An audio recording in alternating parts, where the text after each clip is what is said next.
Hello dear student, स्वागत है आपका एक नए क्लास में। आज की क्लास में पढ़ने वाले हैं क्लास 10th मैथमेटिक्स के अंतर्गत बहुत ही इंपॉर्टेंट क्वेश्चन को देखने वाले हैं। ठीक है, जो आपके बोर्ड एग्जाम में काफी बार पूछा भी गया है। ठीक है, और पूछा भी जाता है। तो प्रश्न क्या है? प्रश्न है कि सिद्ध कीजिए कि करड़ी में 2 एक अपरिमेय संख्या है। ठीक है, करड़ी में 2 के स्थान पर आपको करड़ी में 5 या करड़ी में 7 मिल सकता है। ठीक है, अगर आप करड़ी में 2 या किसी भी एक को आप सीख लेते हो तो बाकी सब आप कर लोगे। ठीक है, तो ध्यान से देखना किस प्रकार से हम सिद्ध करने वाले हैं। ठीक, तो प्रश्न है कि सिद्ध कीजिए कि करड़ी में 2 एक क्या है? अपरिमेय संख्या है। ठीक है, इसको हमको क्या करना है? सिद्ध करना है। तो देखो, जब भी आपको कोई भी संख्या आपको सिद्ध करना है कि अपरिमेय, तो उसको पहले आप परिमेय संख्या मानोगे। ठीक है, तो यहाँ पर हम करड़ी में 2 को हम क्या मानेंगे? पहले परिमेय संख्या मानेंगे। ठीक है, तो यहाँ से हम लिखेंगे कि माना जो करड़ी में 2 है वो क्या है? एक परिमेय संख्या है। ठीक है, एक परिमेय संख्या है। ठीक है, माना करड़ी में 2 एक परिमेय संख्या है। ठीक है, अब परिमेय संख्या आप जानते हो जिसे आप अंश बटे हर यानी कि p/q के रूप में लिखते हो, और जहां q का मान 0 नहीं होना चाहिए। ठीक है, तो ये क्या होता है? एक परिमेय संख्या होता है। ठीक है, तो जो करड़ी में 2 है उसको हम परिमेय संख्या के बराबर दिखा देते हैं। ठीक है, तो यहाँ से हम करड़ी में 2 बराबर परिमेय संख्या यानी कि p/q के बराबर दिखा दिए। ठीक है, जहां आपको लिख देना है, जहां p व q आपके क्या है? पूर्णांक है। ठीक है, जहां p व q क्या है? आपके पूर्णांक है। हाँ, और एक जहां q का मान 0 नहीं होना चाहिए। ठीक है, तो यहाँ से देखो, अगर हम बात करें ये q यहाँ पर भाग में है। ठीक है, जैसे उधर भेजोगे तो क्या हो जाएगा? गुणा में, यानी कि आप लिख सकते हो p बराबर √2 इंटू q। ठीक है, अब यहाँ पर आपको क्या करना होगा? दोनों पक्षों का वर्ग करना है। ठीक है, तो इसके बाद हम लिखेंगे यहाँ पर दोनों पक्षों का वर्ग करने पर, दोनों पक्षों का वर्ग करने पर। ठीक है, दोनों पक्षों का वर्ग कर दो। p है तो यहाँ से हो जाएगा p²। ठीक है, और यहाँ पर कर दो करड़ी में 2 इंटू क्यू है। ठीक है, और यहाँ पर स्क्वायर, तो यहाँ से क्या आ जाएगा? p² बराबर, देखो करड़ी में 2 का स्क्वायर करोगे तो 2 मिलेगा, और q का स्क्वायर करोगे तो q² मिलेगा। ठीक है, अच्छा जी, ध्यान से देखो, यहाँ पर जो 2 है यहाँ पर गुणा में है। ठीक है, जैसे इधर लागो तो क्या हो जाएगा? भाग में, यानी कि p² बट्टे 2 बराबर में q²। यहाँ पर जो 2 है वो किसको विभाजित कर रहा है? p² को विभाजित कर रहा है। ठीक है, तो यहाँ पर आप लिखोगे कि जो 2 है वो p² को, ठीक है, जो 2 है वो p² को विभाजित करता है। ठीक, अच्छा जी, देखो जो 2 है वो p² को विभाजित कर रहा है, यानी कि p को भी करेगा। ठीक है, देखो कैसे, अगर मान लो आपके पास जैसे यहाँ पर है 4 का वर्ग, ठीक है, बटे 2 है, तो ये जो 2 है वो 4 का स्क्वायर कितना होता है? 16 होता है, और बटे 2 है, 2 से काटोगे तो कटेगा, यानी कि विभाजित तो कर रहा है 8 बार में। ठीक है, यानी कि जो 2 है वो 4 का वर्ग को विभाजित कर रहा है, तो जो 2 है वो 4 को भी विभाजित करेगा। ठीक है, तो ओवरऑल इस प्रकार से आप समझ सकते हो। ठीक है, तो इसी प्रकार से जो 2 है अगर p² को विभाजित कर रहा है तो p को भी करेगा। ठीक है, तो यहाँ पर आपको लिखना होगा कि जो 2 है वो p को भी विभाजित करेगा, p को भी विभाजित करेगा। ठीक है, तो यहाँ से हम क्या करते हैं ना, यहाँ से हम इसको समीकरण मान लेते हैं, इसको हम समीकरण नंबर 1 और इसको समीकरण नंबर 2 मान लेते हैं। ठीक है, ठीक है, तो इसके बाद देखो यहाँ पर आपको पुनः मानना होगा। ठीक है, इतना करने के बाद आप क्या सिद्ध कर रहे हो? आप कर रहे हो सिद्ध करड़ी में 2। ठीक है, तो करड़ी में 2 सिद्ध कर रहे हो, तो यहाँ पर आपको 2 यानी कि p बराबर आपको 2k, और k आप k के स्थान पर आप कुछ भी मान सकते हो। ठीक है, तो यहाँ से आप लिखोगे पुनः माना p बराबर, देखो यहाँ पर कड़ी में 2 सिद्ध कर रहे हो। ठीक है, कड़ी में 2 सिद्ध कर रहे हो तो यहाँ पर आप 2 मानोगे। जब आप कड़ी में यहाँ पर 3 या 7 या 5 सिद्ध करते, यानी कि जो भी संख्या सिद्ध करते, तो यहाँ पर आप इस प्रकार से मानते हैं। ठीक है, और यहाँ पर कोई भी आपको एक पूर्णांक मान लेना है। ठीक है, p बराबर हम यहाँ पे 2k, k आपका क्या है? पूर्णांक है। ठीक है, तो यहाँ से आपको बता देना है कि जहाँ k क्या है? पूर्णांक है। ठीक है, k आपका क्या है? पूर्णांक है। तो यहाँ सब देखो क्या करते हैं, जो p का मान है इसको हम क्या करते हैं? समीकरण नंबर 1 में रखेंगे। ठीक है, तो यहाँ से आप लिखोगे p का मान समीकरण 1 में रखने पर, ठीक है। तो समीकरण नंबर 1 है क्या, पी स्क्वायर बटे 2 बराबर में क्यू स्क्वायर। ठीक है, तो p के स्थान पर हम क्या रखने वाले हैं, 2k रखने वाले हैं। ठीक है, तो p के स्थान पर हो जाएगा 2k। अच्छा देखो यहाँ पर स्क्वायर है तो यहाँ पर आप स्क्वायर लगा दो, बट्टे में क्या है 2 है, बराबर में आपका क्यू स्क्वायर है। ठीक है, इसको ओपन करते हैं तो 2 का स्क्वायर कितना हो जाएगा 4 और k का स्क्वायर k हो जाएगा, k स्क्वायर हो जाएगा। ठीक है, और बट्टे में 2 बराबर में क्या है क्यू स्क्वायर। देखो 2 एक कम 2, 2 दूना 4, यानी कि यहाँ से आप लिख सकते हो 2k स्क्वायर बराबर में क्यू स्क्वायर। ठीक है, यहाँ पे देखो 2 गुणा में इधर ले जाओ तो क्या बचेगा, k स्क्वायर बराबर क्यू स्क्वायर बट्टे 2। ठीक है, जो 2 है वो क्यू स्क्वायर को विभाजित कर रहा है। ठीक है, जैसे यहाँ पे देखो ऊपर लिखे थे ना, जो 2 है पी स्क्वायर को विभाजित करता है। ठीक है, तो 2 जो है वो पी को भी करेगा विभाजित। ठीक है, इसी प्रकार से यहाँ पर भी जो 2 है अगर वो क्यू स्क्वायर को विभाजित कर रहा है तो क्यू को भी करेगा। ठीक है, तो यहाँ पर आपको फिर से लिखना होगा कि जो 2 है वो क्यू स्क्वायर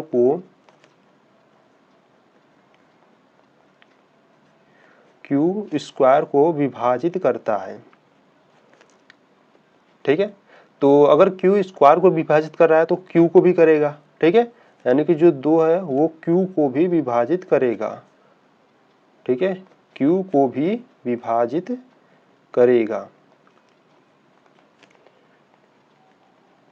ठीक, इसको आपको समीकरण नंबर 3 बना लेना है। ठीक है, तो यहां से अगर देखो अगर हम बात करें तो यहाँ पे देखो समीकरण 2 में जो है हम क्या लिखे हैं, जो 2 है वो p को भी विभाजित करेगा, और समीकरण नंबर 3 में अगर देखोगे जो 2 है वो q को भी विभाजित करेगा। यानी कि आप कह सकते हो समीकरण 2 और समीकरण 3 से आपको कॉमन यानी कि उभयनिष्ठ क्या मिल रहा है, उभयनिष्ठ आपको 2 मिल रहा है। देखो इसमें भी 2 है जो है वो p को भी विभाजित करेगा। ठीक है, यानी कि जो 2 है वो p को कर रहा है विभाजित, और इसमें भी जो 2 है वो q को कर रहा है, यानी कि इसमें जो उभयनिष्ठ है ये 2 है। ठीक है, तो यहां से आप लिखोगे इस प्रकार। ठीक है, इस प्रकार समीकरण 1 व समीकरण 2 व 3 से, ठीक है, समीकरण 2 व 3 से हमें यह पता चलता है कि, ठीक है, हमें यह पता चलता है कि P व Q का उभयनिष्ठ गुणनफल क्या है, 2 है। ठीक है, उभयनिष्ठ गुणनफल क्या है, 2 है। ठीक है, 2 है, जो हमारी कल्पना के विपरीत है, जो हमारी, ठीक है, जो हमारी यहाँ पर आएगा, जो हमारी कल्पना के विपरीत है। ठीक है, अतः ये स्टेटमेंट आपको लिखना ही होगा। ठीक है, अतः यह विरोधाभास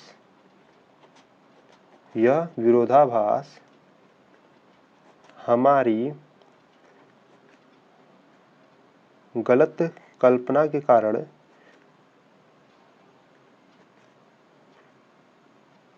हुआ है कि जो कड़ी में 2 है ये क्या है, परिमेय संख्या है। ठीक है, ये हमारी गलत कल्पना के कारण हुआ है। ठीक, परिमेय संख्या है। ठीक, तो यहाँ से आप लिख देना, अतः कड़ी में 2 एक अपरिमेय संख्या है। ठीक है, तो इस प्रकार से आप प्रूव कर सकते हो। तो ये जो स्टेटमेंट है ये आपको लिखना ही होगा। ठीक है, इसी पर आपको नंबर मिलेगा। ठीक, तो इस प्रकार से आप करड़ी में जो 2 है आसानी से एकदम आसान तरीके से सिद्ध कर सकते हो। ठीक है, इसी प्रकार से आपको एग्जाम में भी करना है। ठीक है, तो आपको ये ध्यान देना है कि कड़ी में 2 के स्थान पर आपको कड़ी में 5 मिल सकता है, कड़ी में 3 मिल सकता है, कड़ी में 7 भी मिल सकता है। ठीक है, बहुत जाएगा तो कड़ी में 11 भी आपको मिल सकता है। ठीक है, तो अगर आप इसको समझ लिए तो बाकी इसी प्रकार से सभी हो जाएगा। ठीक है, तो क्वेश्चन क्या है, क्वेश्चन है कि सिद्ध कीजिए कि कड़ी में 3 एक अपरिमेय संख्या है। ठीक है, तो बहुत ही इंपॉर्टेंट है, आपके बोर्ड एग्जाम में काफी बार पूछा भी गया है यह प्रश्न, तो ध्यान से देखना किस प्रकार से करने वाले हैं। ठीक है, इससे पहले हम कड़ी में 2, कड़ी में 5 और कड़ी में 7 को बता चुके हैं। अगर उन सभी को देखना चाहते हो तो लिंक्स मिल जाएगी डिस्क्रिप्शन बॉक्स में, या आप प्लेलिस्ट को चेक कर सकते हो। ठीक है, प्लेलिस्ट में सभी वीडियो अपलोडेड है। ये जो कड़ी में 2 आपको मिल जाएगा, कड़ी में 3 मिलेगा, ठीक है, कड़ी में 7, कड़ी में 5, ठीक है, और जो आपके जो ऐड करके यानी कि प्लस में जो रहते हैं और जो भाग में रहते हैं उन सभी का, ठीक है, उन सभी को हम सिद्ध कर चुके हैं। वो सभी वीडियो आपको प्लेलिस्ट में आपको मिल जाएगी। ठीक है, तो एक बार जरूर प्लेलिस्ट को चेक कीजिएगा। ठीक है, तो ठीक है, तो आज की वीडियो में हम सिद्ध करेंगे कि जो कड़ी में 3 है एक अपरिमेय संख्या है, इसको आज हम सिद्ध करने वाले हैं। ठीक है, तो किस प्रकार से सिद्ध करेंगे जरूर देखते हैं। देखिए, जब भी आपको कहे कि सिद्ध कीजिए कि कड़ी में 3 एक अपरिमेय संख्या है, तो उसको पहले आपको क्या मानना है, उस संख्या को पहले आपको परिमेय संख्या मानना है। ठीक है, तो यहाँ पर है कड़ी में 3, तो इसको पहले हम क्या मानेंगे, परिमेय संख्या मानेंगे। ठीक है, तो यहाँ पर आप लिखोगे कि माना, ठीक है, माना कड़ी में 3 एक क्या है, परिमेय संख्या है।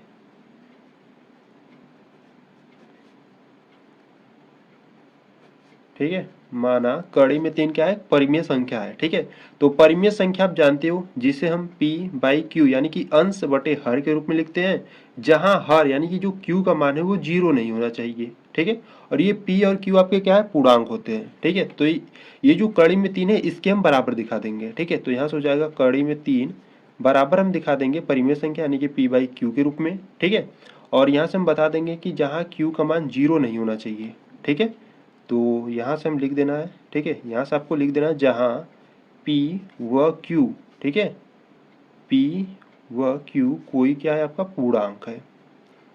ठीक है, इस प्रकार से आपको लिखना ही होगा। ठीक, तो देखो यहाँ पर पहले हम क्या किए हैं, माना जो कड़ी में 3 है उसको परिमेय संख्या मान लिए। ठीक है, अब कड़ी में 3 को आप परिमेय संख्या के बराबर दिखा दिए। ठीक, और ये बता देना कि जहाँ Q का मान 0 नहीं होना चाहिए, और ये जो P और Q है ये आपके क्या है, पूर्णांक है। ठीक है, तो यहाँ देखो, यहाँ पे जो Q है ये क्या है, भाग में है। ठीक है, जैसे उधर ले जाओगे तो क्या हो जाएगा, मल्टीप्लाई यानी गुणा में हो जाएगा। ठीक है, तो यहाँ से P बराबर हो जाएगा कड़ी में 3 इंटू Q हो जाएगा।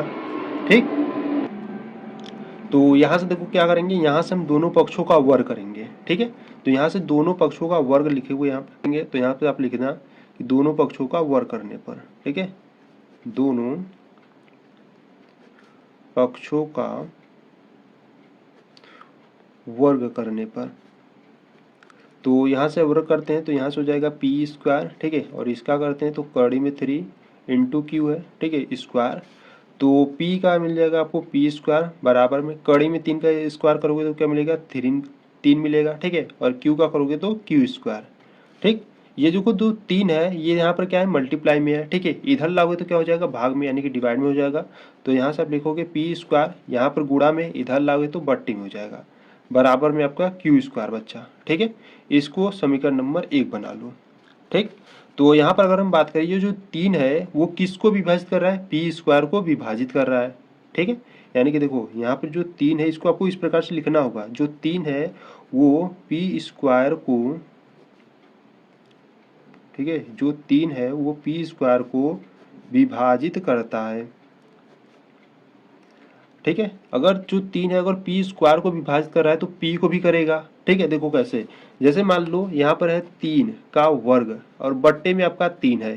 ठीक है, ये जो 3 है अगर 3 स्क्वायर को विभाजित कर रहा है, 3 का स्क्वायर कितना होता है, 9 होता है, बट्टे में 3 है, इसको जब आप काटोगे 3 एकम 3, 3 त्रिक 9 यानी कि 3 बार में विभाजित कर रहा है। ठीक है, तो यहाँ से समझो ओवरऑल कि जो 3 है अगर वो 3 स्क्वायर को विभाजित कर रहा है, ठीक है, तो 3 को भी करेगा, 3 एकम 3। ठीक है, तो इसी प्रकार यहाँ पर भी समझ लो, जो 3 है अगर पी स्क्वायर को विभाजित कर रहा है तो पी को भी करेगा।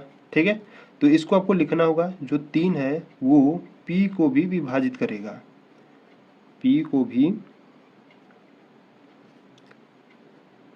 विभाजित करेगा। ठीक है, इसको समीकरण नंबर 2 बना लेना। ठीक, तो इतना करने के बाद आपको पुनः मानना होगा। ठीक है, देखो आप सिद्ध क्या कर रहे हो, आप सिद्ध कर रहे हो कड़ी में 3। ठीक है, तो यहाँ पर आप मानोगे। ठीक है, तो यहाँ पर लिखोगे पुनः माना, पुनः माना p बराबर कड़ी में 3 सिद्ध कर रहे हो तो यहाँ पे 3 मानोगे, और यहाँ पर कोई पूर्णांक ले लो। ठीक है, जैसे हम k ले लेते हैं, तो यहाँ पर आपको बता देना है कि जहाँ के कोई क्या है, पूर्णांक है। ठीक है, जहाँ के कोई पूर्णांक है। ठीक है, ये जो p बराबर 3 के माने हो ना, इसको आपको क्या करना है, समीकरण नंबर 1 में रखना है। ठीक है, तो यहाँ पर आप लिखोगे कि जो p का मान है, p का मान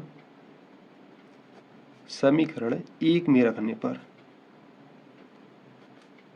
ठीक है, तो समीकरण नंबर 1 है आपका ये। ठीक है, इसमें p के स्थान पर हम क्या रखेंगे, 3k रखेंगे। ठीक है, तो p के स्थान पर हम 3k रख दिए, और यहाँ पर स्क्वायर है तो यहाँ पर हम स्क्वायर लगा देते हैं, बट्टे में 3 है, बराबर में q स्क्वायर है। ठीक है, तो इसको आगे हल करेंगे। देखो इसको पहले क्या करो, ओपन करो, तो 3 का स्क्वायर कितना होता है, 9 होता है, और k का k स्क्वायर बट्टे 3 है, बराबर में q स्क्वायर। 3 एकम 3, 3 तिरिक्के 9, यानी कि क्या बचा, 3k स्क्वायर बराबर में q स्क्वायर। अच्छा जी, देखो यहाँ पे 3 यहाँ पर गुणा में है, जैसे उधर भेजोगे तो भाग में हो जाएगा, यानी कि k स्क्वायर बराबर q स्क्वायर बट्टे 3। ठीक है, जो 3 है वो किसको विभाजित कर रहा है, q स्क्वायर को। जैसे देखो यहाँ पर ऊपर देखें, ऊपर इसी प्रकार से लिखे थे ना, जो 3 है p स्क्वायर को विभाजित कर रहा है, तो जो 3 है वो p को भी विभाजित करेगा। ठीक है, इसी प्रकार से यहाँ पर भी आपको लिखना होगा, जो 3 है वो q स्क्वायर को विभाजित कर रहा है तो q को भी करेगा। ठीक है, तो यहाँ पर आप सीधे से लिख दो, जो 3 है वो q स्क्वायर को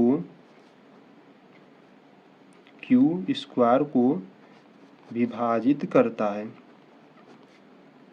ठीक है, अगर q स्क्वायर को विभाजित कर रहा है तो q को भी करेगा। ठीक है, तो जो 3 है वो q को भी विभाजित करेगा, q को भी विभाजित करेगा। इसको समीकरण नंबर 3 बना लो। ठीक है, तो यहाँ से अगर हम देखो समीकरण 2 और समीकरण 3 से बात करें, तो देखो जो 3 है वो p को भी विभाजित कर रहा है, और यहाँ पर जो 3 है वो q को भी विभाजित कर रहा है। ठीक है, तो समीकरण 2 और 3 से हम कह सकते हैं कि जो इसमें 3 है और इसमें जो 3 है वो क्या है, उभयनिष्ठ है। ठीक है, तो आप यहाँ से कह सकते हो, चूंकि समीकरण 2 व 3 से, ठीक है, समीकरण 2 व 3 से हमें यह पता चलता है, यह पता चलता है कि p व q, ठीक है, p व q का जो गुणनफल, ठीक है, हाँ सॉरी, p व q का उभयनिष्ठ गुणनफल। ठीक है, यहाँ पर आप लिख देना उभयनिष्ठ। ठीक है, कॉमन है ना, तो उभयनिष्ठ गुणनफल कितना है, 3 है। ठीक है, देखो कैसे, यहाँ पे समीकरण 2 में अगर देखोगे तो यहाँ पे जो 3 है वो किसको विभाजित कर रहा है, p को कर रहा है। ठीक है, यानी कि 3 किसको कर रहा है, p को कर रहा है, और समीकरण नंबर 3 में देखोगे जो 3 है वो q को भी विभाजित कर रहा है। ठीक है, यानी कि p और q का जो उभयनिष्ठ है वो क्या है, 3 है। ठीक है, तो यही यहाँ पर लिखे हैं कि समीकरण 2 और 3 से हमें यह पता चलता है कि p व q का जो उभयनिष्ठ गुणनफल है वो क्या है, 3 है। ठीक है, जो हमारी कल्पना के विपरीत है। ठीक है, जो हमारी कल्पना के विपरीत है। ठीक है, ये स्टेटमेंट आपको लिखना ही होगा। ठीक है, तभी आपको फुल मार्क्स मिलेगा, जो हमारी कल्पना के विपरीत है। ठीक है, अतः यह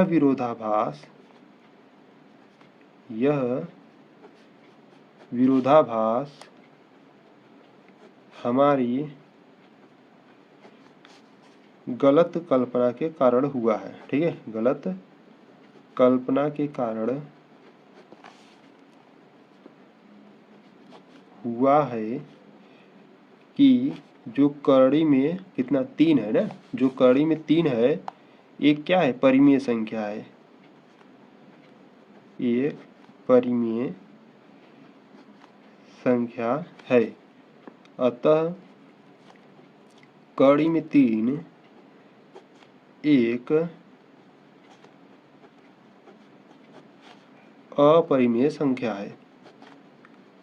ठीक है, तो इस प्रकार से आपको सिद्ध करना होगा। तो स्टेटमेंट में आपको क्या लिखना होगा, आप लिखोगे कि समीकरण 2 व 3 से हमें यह पता चलता है कि p व q का जो उभयनिष्ठ गुणनफल है 3 है, जो हमारी कल्पना के विपरीत है। ठीक है, अतः यह विरोधाभास हमारी गलत कल्पना के कारण हुआ है कि जो कड़ी में 3 है एक परिमेय संख्या है। ठीक है, अतः कड़ी में 3 एक अपरिमेय संख्या है। ठीक है, इस प्रकार से आपको प्रूव करना है। ठीक है, तो यहाँ पर आपको कड़ी में 3 के स्थान पर आपको कड़ी में 2, कड़ी में 5 या कड़ी में 7 भी दिया जा सकता है। ठीक है, अगर आप किसी भी एक को अच्छे से समझ लेते हो तो बाकी सब आप बहुत ही आसान तरीके से कर लोगे। इससे पहले हम कड़ी में 2 और कड़ी में 3 को हम देख चुके हैं। ठीक है, अब हम कड़ी में 5 को देखने वाले हैं। ठीक है, इसके बाद हम कड़ी में 7 को भी देखेंगे। ठीक है, तो प्रश्न क्या कर रहा है, प्रश्न कर रहा है कि सिद्ध कीजिए कि कड़ी में 5 एक अपरिमेय संख्या है। ठीक है, तो यहाँ पर आपका कोई भी संख्या हो, अगर वो कहे कि सिद्ध करना है अपरिमेय संख्या, तो उसको पहले आप परिमेय संख्या मानोगे। ठीक है, जैसा कि हम पहले कर चुके थे। तो यहाँ से पहले हम क्या करेंगे, कड़ी में 5 को हम परिमेय संख्या मानेंगे। ठीक है, तो यहाँ से हम लिखेंगे कि माना कड़ी में 5 एक परिमेय संख्या है।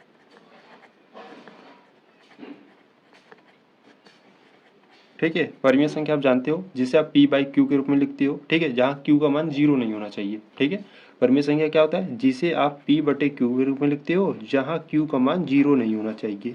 ठीक है, तो इस कड़ी में जो 5 है इसको हम परिमेय संख्या के बराबर दिखाएंगे। ठीक है, तो यहाँ से हो जाएगा कड़ी में 5 बराबर p बाई क्यू। ठीक है, और जहाँ q का मान क्या 0 नहीं होना चाहिए। ठीक है, p और q है क्या, तो p और q आपके पूर्णांक है। ठीक है, तो यहाँ से आपको लिखना होगा जहाँ p व q कोई पूर्णांक है।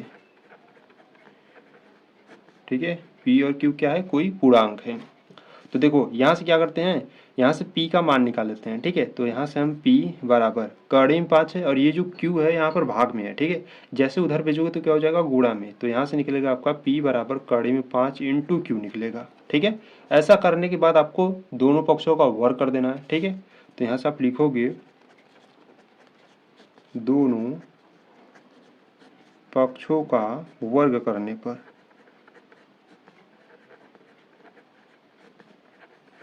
ठीक है, दोनों पक्षों का वर्ग करोगे तो यहाँ से हो जाएगा पी स्क्वायर बराबर में यहाँ से कड़ी में 5 इंटू क्यू है। ठीक है, और इसका वर्ग कर दो।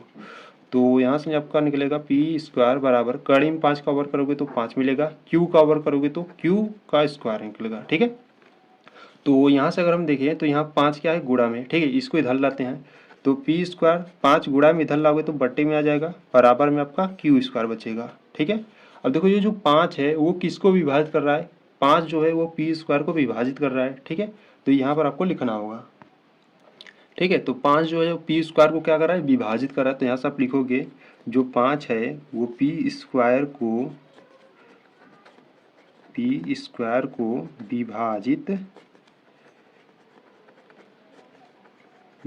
करता है। ठीक है, अगर 5 पी स्क्वायर को विभाजित कर रहा है तो p को भी करेगा। ठीक है, देखो कैसा है, यहाँ पर पहले लिख देता हूँ, जो 5 अगर वो पी स्क्वायर को विभाजित करता है तो p को भी करेगा।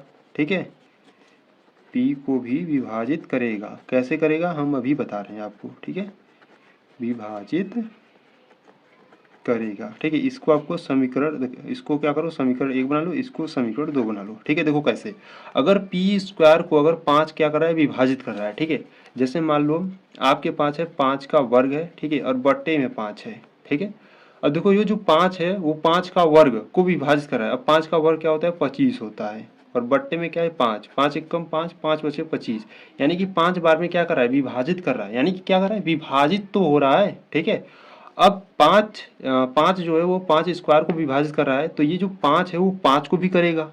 ठीक है, तो इसी प्रकार से यहाँ पर जो 5 अगर वो पी स्क्वायर को विभाजित कर रहा है तो पी को भी करेगा। ठीक है, तो इसको क्या करें, इक्वेशन फर्स्ट बना लिए और ये जो है इक्वेशन सेकेंड बना लिए। ठीक है, अब यहाँ से आपको मानना होगा। ठीक है, तो यहाँ से आप लिखोगे पुनः माना। ठीक है, देखो यहाँ से आपको थोड़ा सा ध्यान देना होगा, आप मानोगे p के बराबर मानोगे। यहाँ पर आप सिद्ध क्या कर रहे हो, यहाँ पर कड़ी में 5 सिद्ध कर रहे हो। ठीक है, जो भी यहाँ पर सिद्ध करना यही आपको मानना है, बस वो क्या करना, अंडर रूट में नहीं होना चाहिए। ठीक है, p बराबर कड़ी में 5 सिद्ध कर रहे हो तो यहाँ का आप मानोगे p बराबर 5 k, और ये k क्या है, k आपका कोई क्या है, पूर्णांक है। ठीक है, k आपका कोई क्या है, पूर्णांक है। ठीक है, तो ये जो 5 के माने हो p के बराबर, इसको क्या करो समीकरण नंबर 1 में रख दो। ठीक है, तो यहाँ से आप लिख देना p का मान समीकरण 1 में रखने पर। ठीक है। तो समीकरण नंबर 1 में रख देते हैं। ठीक है, तो यहाँ पर p का मान है आपका 5k। ठीक है, और यहाँ पे देखो स्क्वायर है तो यहाँ पर हम लगाएंगे स्क्वायर, और बट्टे में क्या है 5 है, बराबर में आपका क्यू स्क्वायर है। ठीक है, तो इसको ओपन करते हैं तो 5 का वर्ग होता है 25, और k का हो जाएगा k स्क्वायर बट्टे में 5 बराबर में क्यू स्क्वायर। ठीक है, 5 एक कम 5, 5 बचे 25। ठीक है, तो यहाँ से आपका क्या निकला 5k स्क्वायर बराबर क्यू स्क्वायर। ठीक है, 5 इधर गुणा में इधर भेज देते हैं तो k स्क्वायर बराबर क्यू स्क्वायर बट्टे 5। ठीक है, देखो इसी प्रकार से यहाँ पर जो 5 है अगर वो क्यू स्क्वायर को विभाजित कर रहा है तो क्यू को भी करेगा। जैसे आप यहाँ ऊपर देखिए 5 किसको विभाजित कर रहा था पी स्क्वायर को। ठीक है, तो पी को भी करता था। अगर यहाँ 5 अगर क्यू स्क्वायर को विभाजित करेगा तो क्यू को भी करेगा। ठीक है, तो यहाँ पर जो आप लिखे थे ना, इसी प्रकार इसे यहाँ पर क्यू के लिए आपको लिखना होगा। ठीक है, तो यहाँ से हम क्या लिखेंगे, यहाँ से हम लिखेंगे जो 5 है वो क्यू स्क्वायर को विभाजित करता है, क्यू स्क्वायर को विभाजित करता है। ठीक है, अगर 5 क्यू स्क्वायर को विभाजित कर रहा है तो क्यू को भी करेगा। ठीक है, तो 5 जो है वो क्यू को भी विभाजित करेगा, क्यू को भी विभाजित करेगा। ठीक है, इसको क्या करो इक्वेशन थर्ड बना लो। ठीक है, देखो अब इक्वेशन सेकेंड जो है वो 5 जो है वो p को भी विभाजित करेगा, और इक्वेशन जो थर्ड है वो कर रहा है 5 जो है q को भी विभाजित करेगा। ठीक है, यानी कि इक्वेशन सेकेंड और इक्वेशन थर्ड से आप कह सकते हो कि इसमें जो 5 है वो p और q का क्या है उभयनिष्ठ गुणनफल है। ठीक है, तो यहाँ से आप लिख दो कि समीकरण 2 व 3 से हमें यह पता चलता है कि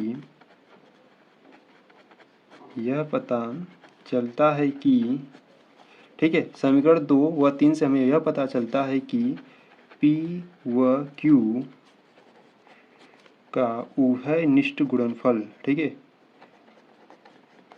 उभयनिष्ठ गुणनफल कितना है 5 है। ठीक है, देखो इसमें भी 5 है और इसमें भी 5 है, यानी कि P और Q का जो उभयनिष्ठ यानी कि जो कॉमन है वो क्या है 5 है। ठीक है, तो उभयनिष्ठ गुणनफल 5 है, जो हमारी कल्पना के विपरीत है, जो हमारी कल्पना के विपरीत है। ठीक है, अतः यह विरोधाभास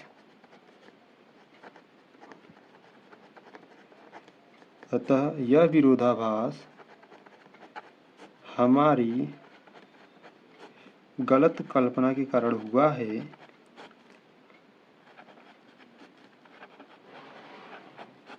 कि